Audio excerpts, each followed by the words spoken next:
Last season's one-day champions Nottinghamshire began the new Royal London One-Day Cup competition with a 29-run win over Sussex in Horsham, thanks in part to 100 from Alex Hales.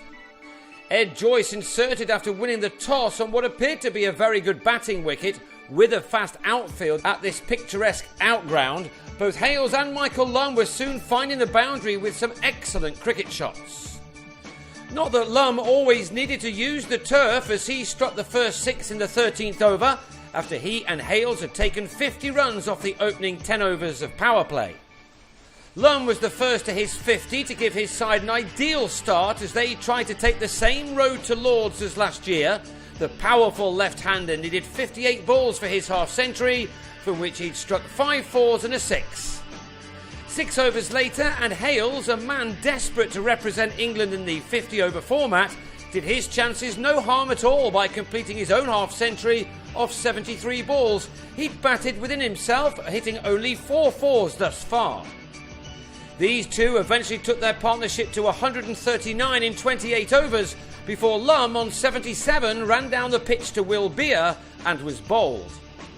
Hales showed how to take on the leg spinner, twice smashing him over mid-wicket for 6s. Nottinghamshire looked as if they were going to construct a massive total as they got to 180 for 1 with 17 overs of their innings still left. Sussex must have been fearing the worst. But they then began to fight back.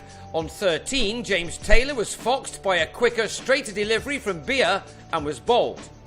Samit Patel had made only 8 when he clipped Stefan Pilot out to Matt Machin, as Nottinghamshire kept their foot on the gas. But Ricky Vessels then ran himself out in spite of the dive as Beer hit the stumps from cover to remove the dangerous batsman for a 2-ball duck.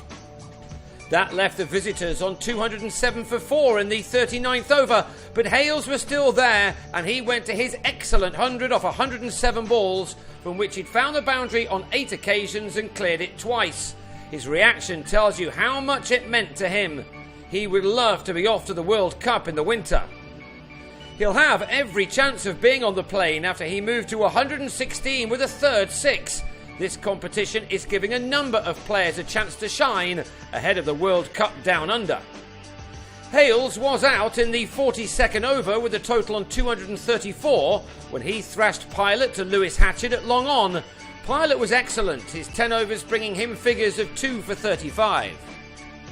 Nottinghamshire were in danger of failing to make the most of their start when James Franklin lobbed a return catch to Beer, and Sussex would have been hopeful of keeping their opponents down to a score beneath 300. The fact that Notts got beyond that belonged a lot to Stephen Mullaney, a more than useful one-day cricketer who doesn't get the accolades his play often deserves. From the 20 balls he faced, he hit 3 sixes, 2 in the end, just take this game away from Sussex. He gave the ball a real thwack. A more cultured shot actually brought about his downfall as he guided this delivery from Hatchett to Craig Kachopa to go for a rapid 40. The 300 was reached in the penultimate over, and then Ajmal Shahzad slogged Hatchett to Chris Nash after making 9. But Jake Ball came in and used a helicopter shot to clear the rope as Nottinghamshire ended on a very challenging 312 for 8, 63 runs coming off the final 5 overs. Chasing that kind of target down meant that Sussex needed a bright start, and they got one through Joyce and Luke Wells, who took 65 runs off the first 14 overs of their reply. Wells was out for 23, cutting Franklin to Taylor at point.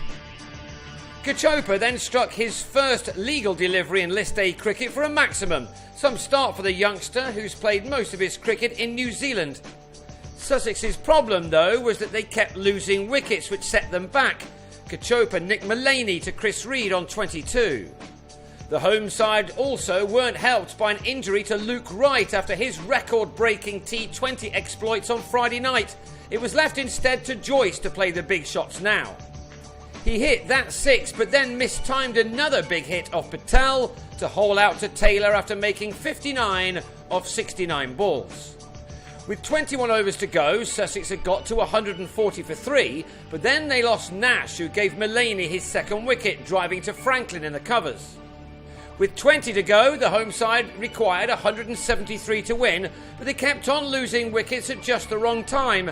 After Machin had cleared the rope off Patel, he lost Ben Brown at the other end as Mullaney kept up the pressure with a third success. Hales, the catcher, at deep mid-wicket. Machin continued to go after Patel, another with a point to prove in this competition. The 200 was reached in the 40th over, leaving Sussex another 112 to get off the last 10. But Mullaney was a constant thorn in their side, and he ended with the fine figures of 4 for 33 from 9 overs.